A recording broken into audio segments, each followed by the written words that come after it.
Ils en veulent vraiment à vos économies, hein. Alors hier, j'ai sorti une vidéo où j'expliquais que, bah oui, ils veulent faire une économie de guerre, ils veulent que vous investissiez dans l'armement, un investissement qui ne rapportera rien, ou peut-être quelque chose si on décide que oui. Et puis le lendemain, qu'est-ce qu'il vous dit? On va faire un grand emprunt national. Tu prêtes à quelqu'un qui t'a volé pendant des décennies et des décennies, toi? Moi, je lui fais plus confiance, hein. Donc en fait, l'emprunt, qu'est-ce que ça va être? Ça va être un emprunt obligatoire. Je vous disais hier que ils vous disent oui, mais c'est des placements non obligatoires, c'est volontaire et c'est patriote. Patriote de quoi? Vous avez détruit tout ce qui fait la patrie, bande d'enfoirés. Vous êtes trop fort, mais vraiment, vous êtes énorme. Et aujourd'hui, ils te disent, bah, finalement, tu vas voir, ça va être plus ou moins obligatoire parce que ça va être un grand emprunt national. Oui, tu vas pas pouvoir, t'es français, voilà, ben on t'emprunte. T'as pas, c'est pas grave, on emprunte. On te remboursera peut-être un jour. Des emprunts comme ça, il y en a eu dans l'histoire. Il me semble d'ailleurs qu'il y en avait eu un sous Napoléon, j'ai pas vérifié, mais c'est ma grand-mère qui en avait parlé, qui m'en avait parlé. Ça a jamais été remboursé. Jamais de la vie. Et donc, c'est Bérou qui nous dit, Bayrou envisage un emprunt national auprès des Français pour réarmer le pays. Le monde agricole, la santé, les routes, l'éducation... Non, ça va. Y a pas besoin d'un emprunt national pour ça. Non, sinon tout ce que vous avez vendu au privé, là, pour une bouchée de pain, nos centrales, pas nos centrales nucléaires, nos barrages hydrauliques, nos autoroutes, etc., etc., notre EDF, hein, notre électricité qu'on doit revendre à des prestataires, etc., pour qu'ils fassent une marge de dingue dessus. Non, tout ça, ça va. Qu'on a payé avec nos impôts et que vous revendez ensuite au privé. Vous êtes vraiment, vraiment des enfoirés. Son budget était pire que Barnier, mais Bayrou n'a pas été censuré. Macron était à deux doigts de partir, il se retrouve dorénavant chef de guerre. Aucun référendum, nouveaux emprunts, précipitation vers la guerre, les seuls qui trinquent, ce sont les Français. Et donc, on va voir ce qui se dit dans les commentaires, mais on va aller voir l'article après. Et personne ne bronche. Qui avait prévenu du plan B? C'est moi. Vu la situation catastrophique budgétaire de la France, la porte de sortie, c'est créer un sentiment de peur et nous rendre dépendants de l'Europe en faisant au passage les poches des Français. Une responsabilité incombe aux représentants Rassemblement National.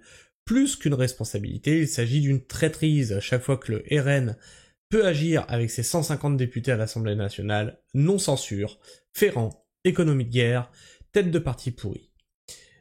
Union européenne, ils font moins qu'une seule reconquête.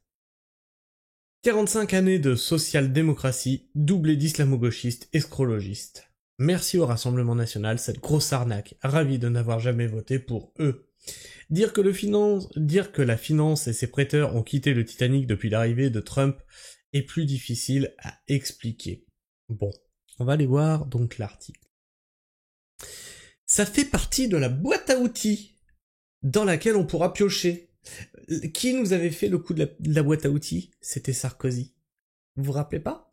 Oui, mais j'ai tout un ensemble d'outils dans ma boîte à outils. Et il a vendu notre or aux Américains pour des bons au trésor qui ne valent rien. Voilà, c'est sa boîte à outils. Donc quand ils utilisent ce mot-là, déjà j'ai les warnings qui s'allument. Donc ça fait partie de leur boîte à outils dans laquelle on pourra piocher un emprunt national envisagé pour financer les dépenses militaires. Et nous demander notre avis? Non, toujours pas. Vous allez voir, hein, on va le traiter. Ça justement, on lui a posé la question. Demandez l'avis des Français? Non, bah non. Éric Lombard, le ministre de l'économie, a confirmé vendredi que la piste donc aujourd'hui, hein, quand je tourne, vendredi que la piste d'un emprunt national est envisagée pour financer le domaine de la défense. La piste d'un emprunt national est bien envisagée pour financer l'augmentation des dépenses militaires. Le Premier ministre... Alors, ils avaient dit, hein, on fera pas de nouveaux impôts, t'inquiète pas, ça pèsera pas sur l'économie. Ils mentent à tous les étages. Pour financer l'augmentation des dépenses militaires, le Premier ministre François Bayrou l'a dit vendredi 7 mars sur CNews. Le ministre de l'économie Éric Lombard l'a confirmé dans la foulée pendant une conférence de presse à son ministère. Le gouvernement cherche des solutions pour renforcer la défense sans augmenter les impôts. Bah oui, mais en fait, si vous nous prenez de l'argent, c'est... Ah oui, c'est pas un impôt, c'est un prêt, pardon. Pourquoi pas en s'endettant auprès des Français? Alors déjà, tu sais quoi, tu vas commencer par rembourser tes 3000 milliards de dettes que tu dois aux autres, hein, parce que moi, quelqu'un qui a des emprunts partout comme ça et qui ne rembourse rien, j'ai pas confiance. Hein, j'ai pas confiance. Et ce que tu vas nous faire après, la quenelle, je la connais. C'est, bah oui, mais avant de rembourser les Français, il faut qu'on rembourse notre dette internationale. Donc allez vous faire enculer. Il est beaucoup trop tôt pour détailler les modalités d'un tel emprunt national comme le taux d'intérêt ou sa durée, mais le sujet est à l'étude, assure Éric Lombard, le ministre de l'économie. J'ai effectivement parlé hier avec le Premier ministre d'une série de pistes, dont celle dont il a parlé ce matin. Cela fait pas évidemment partie de la boîte à outils dans laquelle on pourra piocher au fur et à mesure des décisions qui seront prises. Hors de question de confisquer l'épargne de qui que ce soit. Non, on va pas vous confisquer l'épargne. On va juste vous faire un emprunt de force. C'est toujours, il joue toujours sur les mots, rappelez-vous-en de ça. Hein. Celui qui viendra me dire dans les commentaires, ouais, tu fais de la fake news, on en reparle d'ici 2 mois. Tu vois, là j'ai dit un truc hier, aujourd'hui ça sort. Bam! Vous êtes naïf de croire qu'ils ne vous ponctionneront pas. Le dernier emprunt national remonte à 93. Le Premier ministre Édouard Balladur y avait eu recours pour rembourser la dette de l'État. Autre piste est étudiée par le gouvernement, la création d'un livret d'épargne spécifiquement dédié à la défense. Pour l'instant, il n'est pas question d'utiliser les 1300 milliards d'euros des livrets d'épargne réglementés comme un livret A. Tu as noté la nuance là? Non, parce qu'il faut ouvrir les yeux à certains là. Pour l'instant,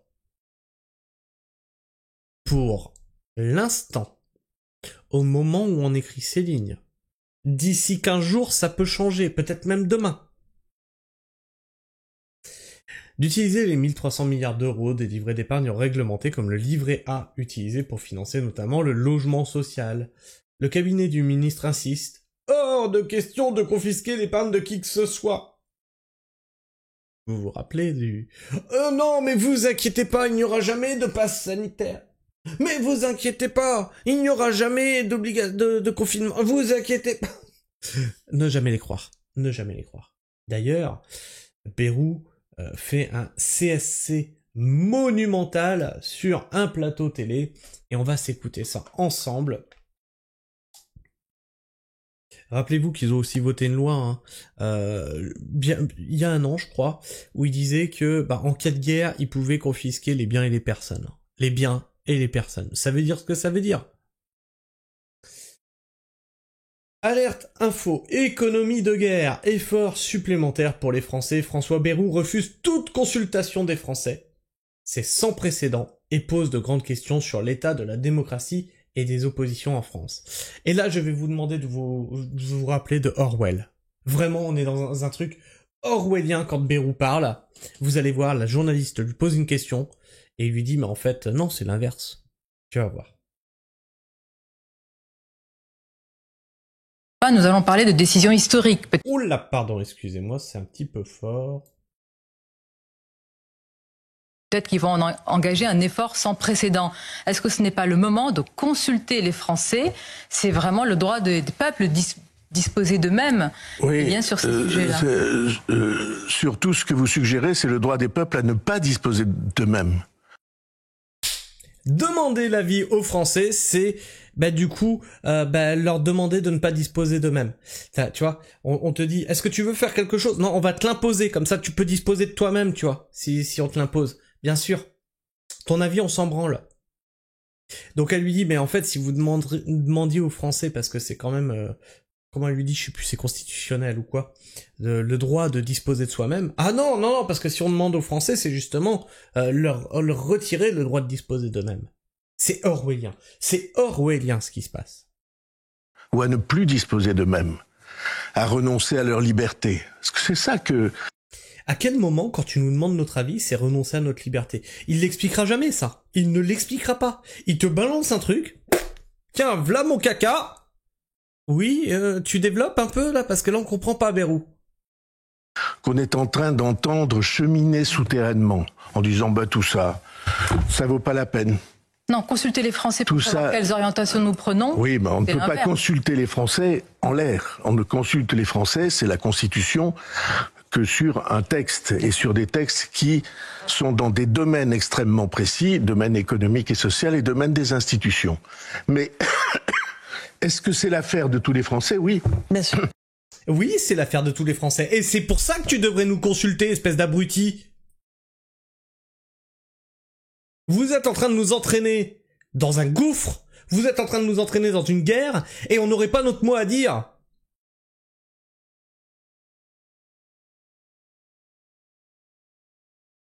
Bayrou devrait lire la Constitution. Article 3. La souveraineté nationale appartient au peuple qui l'exerce par ses représentants et par la voie du référendum. Mais là, il te répondra, bah oui, mais regardez, j'ai pas eu d'opposition. Y a personne qui a été, qui m'a contré. Les représentants ont été élus du Rassemblement National, de LFI, etc., etc. Ils n'ont pas censuré mon programme. On se fait trahir par tous les bouts. Et par la voie du référendum. La souveraineté nationale n'appartient ni à Macron ni à Bayrou. Un référendum est aussi indispensable qu'en 2005. Je te rappelle ce qu'ils ont fait en 2005, ils se sont torchés avec notre vote. Article 35 de la Déclaration des droits de l'homme et du citoyen. Quand le gouvernement viole les droits du peuple, l'insurrection est pour le peuple. Et pour chaque portion du peuple, le plus sacré des droits et le plus indispensable des devoirs. Et donc ça, c'est la Déclaration des droits de l'homme et du citoyen, mais c'était dans la Constitution française. C'était l'article 2 de la Constitution française. Et ça, ils l'ont enlevé de notre Constitution. 2 poids, 2 mesures. On est des vaches à lait, les dindons de leur farce, parce qu'on ne fait rien contre. Ah oui, celle-ci, elle est pas mal aussi. Et pendant ce temps, dans les prisons, l'administration débloque 125 millions d'euros pour installer des tablettes numériques dans les cellules. Pourquoi faire ? Pour qu'ils puissent aller voir des films porno et faire du jeu vidéo. Ah bah oui, parce que ils sont tristes en prison, tu te rends bien compte. Il n'y a plus de démocratie en France, mais une dictature qui impose ses choix aux Français. Lutter contre les fraudes et les détournements, arrêter de dépenser de l'argent public pour tout et n'importe quoi, ils nous ont prouvé leur mauvaise gestion, alors pourquoi leur confier plus d'argent ? Il revient au Parlement de se prononcer sur ces décisions relevant de la guerre et de l'économie de guerre. Toute décision en ce domaine qui serait prise par un gouvernement serait antidémocratique. Ça valait le coup de maintenir François Bayrou et son gouvernement pour les oppositions de façade. La démocratie est encore une fois confisquée aux Français. Sur le banc des accusés, le Rassemblement National et le Parti Socialiste font désormais office de coupables de tout ce capharnaüm. Domaine économique, mais on parle de notre argent, non? Retirez votre argent de vos comptes. Il a oublié la DDHC et la Constitution. Dit que le peuple est souverain. Nous sommes en dictature ou pays totalitaire pour ceux qui en doutaient encore. Et toi, est-ce que tu penses qu'on est dans un pays totalitaire ou sous une dictature ? Que vas-tu faire de ton argent ? Certains pensent déjà à changer de banque et de partir sur des banques suisses ou d'autres pays, des pays étrangers, pour éviter ce qui est en train de se passer en France. Alors moi, j'ai aucun intérêt de faire ça puisque je n'ai rien sur mon compte en banque, donc ils peuvent emprunter ce qu'ils veulent, je n'ai rien à leur prêter. À la rigueur... je sais pas, peut-être mon vieux... Non, bah non, mon fourgon, j'en ai quand même besoin pour bosser. Une brouette, si tu veux. J'ai 2 brouettes. Si tu veux, je t'en prête une. Tu me la rends quand t'as fini. Ah, j'ai 2 fourches aussi. Mais parce qu'on est 2 sur le terrain. Mais si tu veux, on se démerdera. Je t'en prête une. T'auras une brouette et une fourche. Je fais ce que tu veux avec, Bayrou. Après, tu me la ramènes. Hein. Enfin bref, je sais pas ce que tu penses de tout ça. N'hésite pas à me partager ton avis, ton opinion dans l'espace commentaire. Si t'es encore là en fin de vidéo, n'hésite pas à t'abonner. Et à vérifier que t'es toujours abonné puisque YouTube en désabonne certains d'entre vous. Et bien sûr, hein, tu connais la suite. Tu likes, tu partages. Partager, c'est important pour la visibilité de cette vidéo, la visibilité de la chaîne. Et sur ce, moi je vous fais la bise. Prenez soin du sol. Et restez pragmatiques. Ciao.